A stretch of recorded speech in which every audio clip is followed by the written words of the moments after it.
ಮಾರ್ಕನು ಬರೆದಂಥ ಸುವಾರ್ತೆ 4ನೇ ಅಧ್ಯಾಯ 41ನೆಯ ವಾಕ್ಯ. ಅವರು ಬಹು ಭಯಪಟ್ಟು, ಈತನು ಯಾರಿರಬಹುದು? ಗಾಳಿಯೂ ಸಮುದ್ರವೂ ಸಹ ಈತನು ಹೇಳಿದ ಹಾಗೆ ಕೇಳುತ್ತವಲ್ಲ ಎಂದು ತಮ್ಮೊಳಗೆ ಮಾತಾಡಿಕೊಂಡರು. ಈ ವಾಕ್ಯದಲ್ಲಿ ಯೇಸು ಕ್ರಿಸ್ತನು ಗಾಳಿಯನ್ನು ಸಮುದ್ರವನ್ನು ಅಡಗಿಸಿದಂಥ ಸಮಯದಲ್ಲಿ ನಡೆದಂಥ ಘಟನೆಗಳನ್ನು ವಿವರಿಸಲಾಗಿದೆ. ನೋಡುವಂಥ ಸಮಯದಲ್ಲಿ ಯೇಸು ಕ್ರಿಸ್ತನು ತನ್ನ ಶಿಷ್ಯರೊಂದಿಗೆ ಆಚೆ ದಡಕ್ಕೆ ಹೋಗೋಣ ಎಂಬುದಾಗಿ ದೋಣಿಯಲ್ಲಿ ಪ್ರಯಾಣ ಮಾಡುತ್ತಾ ಇದ್ದಾನೆ. ಪ್ರಯಾಣದಲ್ಲಿ ಯೇಸು ಕ್ರಿಸ್ತನು ಮಲಗಿ ನಿದ್ದೆ ಮಾಡಿಬಿಟ್ಟನು. ಆದರೆ ದೋಣಿಯು ಮಧ್ಯಕ್ಕೆ ತಲುಪುವುದರೊಳಗೆ ದೊಡ್ಡ ಬಿರುಗಾಳಿ, ದೊಡ್ಡ ಅಲೆಗಳು ಎದ್ದು ಮುಳುಗುವಂಥ ಒಂದು ಪರಿಸ್ಥಿತಿ ಉಂಟಾಯಿತು. ಆ ಸಮಯದಲ್ಲಿ ಶಿಷ್ಯರಾದರೂ ಬಹಳ ಭಯಪಟ್ಟವರಾಗಿ ಯೇಸುಕ್ರಿಸ್ತನ ಬಳಿಗೆ ಬಂದು, ಗುರುವೇ, ನಾವು ಮುಳುಗಿ ಹೋಗುತ್ತಿರುವಲ್ಲಿ ನಿನಗೆ ಚಿಂತೆ ಇಲ್ಲವೇ ಎಂಬುದಾಗಿ ಕೇಳಿ ಆತನನ್ನ ಎಬ್ಬಿಸುತ್ತಾ ಇದ್ದಾರೆ.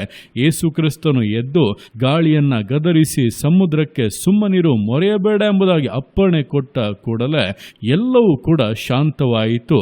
ಅದನ್ನು ನೋಡಿದಂಥ ಶಿಷ್ಯರು ಈಗ ಪುನಃ ಭಯಪಟ್ಟು, ಈತನು ಯಾರಿರಬಹುದು? ಗಾಳಿಯೂ ಸಮುದ್ರವೂ ಸಹ ಈತನು ಹೇಳಿದ ಹಾಗೆ ಕೇಳುತ್ತವಲ್ಲ ಎಂದು ತಮ್ಮೊಳಗೆ ಮಾತನಾಡಿಕೊಳ್ಳುತ್ತಾ ಇದ್ದಾರೆ. ಅಂದರೆ ನೋಡುವಂಥ ಸಮಯದಲ್ಲಿ ಮೊದಲು ವಿರೋಧವಾಗಿ ಎದ್ದಂಥ ಗಾಳಿಯನ್ನ, ಸಮುದ್ರವನ್ನ ಕಂಡು ಭಯಪಡುತ್ತಾ ಇದ್ದಾರೆ. ಈಗ ನೋಡುವಾಗ ಯೇಸು ಕ್ರಿಸ್ತನು ಅವರ ಊಹೆಗೂ ಮೀರಿದಂಥ ಅದ್ಭುತ ಕಾರ್ಯವನ್ನ ಮಾಡಿ ತನ್ನ ಅಧಿಕಾರವನ್ನು ತೋರ್ಪಡಿಸಿ ಗಾಳಿಯನ್ನು, ಸಮುದ್ರವನ್ನು ತನ್ನ ಮಾತಿನಿಂದಲೇ ಅಡಗಿಸಿ ಶಾಂತತೆಯನ್ನು ಉಂಟು ಮಾಡಿದ್ದನ್ನು ಕೂಡ ನೋಡಿ ಬಹಳ ಭಯಪಡುತ್ತಾ ಇದ್ದಾರೆ. ಅಂದರೆ ಮುಳುಗಿಸಿ ಬಿಡುವಂತೆ ವಿರೋಧವಾಗಿ ಬರುತ್ತಿರುವಂಥ ಕಾರ್ಯಗಳನ್ನು ನೋಡಿ ಭಯ. ಹಾಗೆ ನಾವು ಎದುರು ನೋಡದೇ ಇರುವಂಥ ಅದ್ಭುತ ಕಾರ್ಯಗಳನ್ನು, ಮಹತ್ ಕಾರ್ಯಗಳನ್ನು ದೇವರು ಮಾಡುವಾಗಲೂ ಕೂಡ ಒಂದು ರೀತಿ ಭಯ. ಇನ್ನು ಹೇಳಬೇಕಂದ್ರೆ ಒಂದು ರೀತಿ ಆಶ್ಚರ್ಯ, ದಿಗ್ಭ್ರಮೆಗೊಳ್ಳುವಂಥ ಅನುಭವ. ಏನಾಗುತ್ತಿದೆ ಎಂಬುದಾಗಿ ತಿಳಿಯದೆ, ನಂಬುವುದಕ್ಕಾಗದೇ ಇರುವಂಥ ಒಂದು ಪರಿಸ್ಥಿತಿ.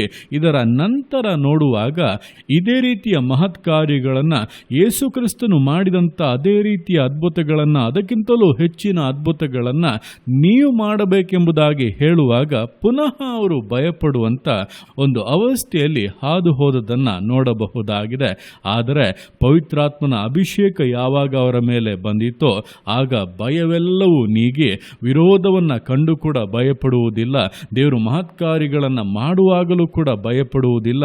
ದೇವರು ತಮಗೆ ಜವಾಬ್ದಾರಿಯನ್ನು ಕೊಡುವಾಗಲೂ ಕೂಡ, ದೇವರ ಸೇವೆಯಲ್ಲಿ ಕೂಡ ಸ್ವಲ್ಪವೂ ಕೂಡ ಭಯಪಡದೆ, ಮರಣಕ್ಕೂ ಕೂಡ ಅಂಜದೆ ವೈರಾಗ್ಯವಾಗಿ ದೇವರ ಸೇವೆಯನ್ನು ಮಾಡಿ ಆತನ ಉದ್ದೇಶಗಳನ್ನು ನೆರವೇರಿಸಿದರು. ಇದೇ ಪ್ರಕಾರವಾಗಿ ದಿವಸಗಳಲ್ಲಿ ನೀವು ಕೂಡ ಹಲವಾರು ರೀತಿಯ ಭಯದಿಂದ ವೇದನೆಯನ್ನು ಅನುಭವಿಸುತ್ತಾ ಇರಬಹುದು. ಪವಿತ್ರಾತ್ಮನ ಅಭಿಷೇಕವನ್ನು ಹೊಂದಿಕೊಳ್ಳಿರಿ. ವಿರೋಧವಾಗಿ ಬರುವಂತಹ ಕಾರ್ಯಗಳನ್ನು ನೋಡಿ ಭಯಪಡದೆ ಅವುಗಳನ್ನು ಅಡಗಿಸಿ ಜಯವನ್ನು ಹೊಂದಬಹುದು.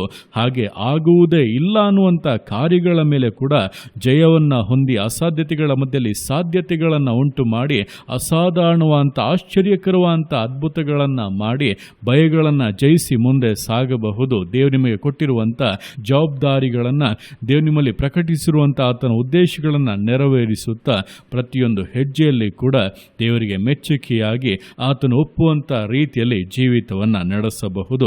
ಆದ್ದರಿಂದ ಈ ದಿವಸಗಳಲ್ಲಿ ಯಾವುದೇ ರೀತಿಯ ಭಯದಲ್ಲಿ ನೀವು ಇದ್ದರೂ ಕೂಡ ಈ ಸಮಯದಲ್ಲಿ ಪವಿತ್ರಾತ್ಮನ ಬಲವನ್ನು ಅಪೇಕ್ಷಿಸಿರಿ. ದೇವರೇ, ನೀವು ನಮ್ಮನ್ನು ಆಳ್ವಿಕೆ ಮಾಡಿ ನಮ್ಮನ್ನು ಮುನ್ನಡೆಸಿರಿ, ನಿಮ್ಮ ಚಿತ್ತ ನೆರವೇರಲಿ ಎಂಬುದಾಗಿ ಸಮರ್ಪಿಸಿರಿ. ನಿಶ್ಚಯವಾಗಿ ಶ್ರೇಷ್ಠತೆಗಳನ್ನು ಕಾಣುತ್ತೀರಾ ಎಂಬುದನ್ನು ತಿಳಿದು ದೇವರ ಕರಗಳಲ್ಲಿ ಸಮರ್ಪಿಸಿ ವಿಧೇಯತೆಯಿಂದ, ದೃಢತೆಯಿಂದ, ಸಮರ್ಪಣೆಯಿಂದ ವಿಶ್ವಾಸ ಜೀವಿತಗಳನ್ನು ಮುನ್ನಡೆಸೋಣ. ದೇವರ ಕರಗಳಲ್ಲಿ ಸಮರ್ಪಿಸಿ ಪ್ರಾರ್ಥಿಸೋಣ. ಯೇಸುವೆ, ಸ್ತೋತ್ರ ರಾಜ, ಕೊಟ್ಟಂತ ಈ ದಿವಸಕ್ಕೋಸ್ಕರ ಸ್ತೋತ್ರ ಕರ್ತನೆ. ಈ ದಿವಸ ನಿನ್ನ ಕರಗಳಲ್ಲಿ ಸಮರ್ಪಿಸ್ತಾ ಇದ್ದಾನೆ. ಪ್ರತಿಯೊಬ್ಬರು ನಿನ್ನ ಆಳ್ವಿಕೆ ಮಾಡಿ ಬಲಪಡಿಸಬೇಕೆಂದು ಪ್ರಾರ್ಥಿಸ್ತಾ ಇದ್ದಾನೆ. ಹೌದಪ್ಪ, ದಿವಸಗಳಲ್ಲಿ ಶಿಷ್ಯರು ವಿರೋಧವಾಗಿ ಬಂದಂಥ, ಮುಳುಗಿಸುವಂತೆ ಬಂದಂಥ ಬಿರುಗಾಳಿಯನ್ನು, ಅಲೆಗಳನ್ನು ಕಂಡು ಭಯಪಟ್ಟರು. ನಂತರ ನೀನು ಬಿರುಗಾಳಿ ಅಲೆಗಳನ್ನು ಶಾಂತಗೊಳಿಸಿ ನಿನ್ನ ಅಧಿಕಾರವನ್ನು ತೋರ್ಪಡಿಸಿದಾಗಲೂ ಕೂಡ ಬಹು ಭಯಪಟ್ಟರು.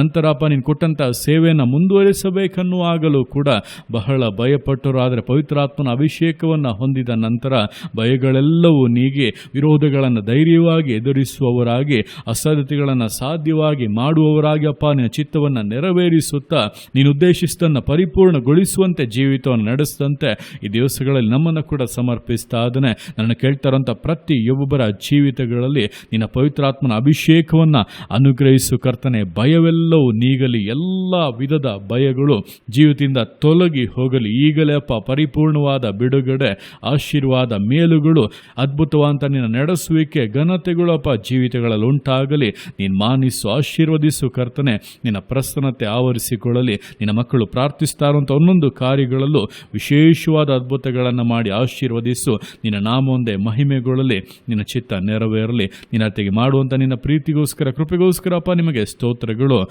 ಪ್ರತಿಯೊಂದು ಜೀವಿತಗಳನ್ನು ಅಪ್ಪ ನಿಮ್ಮ ಕರಗಳಲ್ಲಿ ಸಮರ್ಪಿಸ್ತಾ ಇದ್ದಾನೆ. ಆಶೀರ್ವದಿಸು, ಮಾನಿಸು, ಘನಪಡಿಸು. ಎಲ್ಲ ನಿಮ್ಮ ಕರಗಳಲ್ಲಿ ಸಮರ್ಪಿಸಿ ಎಲ್ಲ ಸ್ತುತಿಯನ್ನು ಮಾನ್ಪನಿಲೊಬ್ಬನಿಗೆ ಸಲ್ಲಿಸಿ ಯೇಸುವಿನ ನಾಮದಲ್ಲಿ ಬೇಡುತ್ತೇನೆ ನಮ್ಮ ತಂದೆಯೇ. ಆಮೇನ್, ಆಮೇನ್.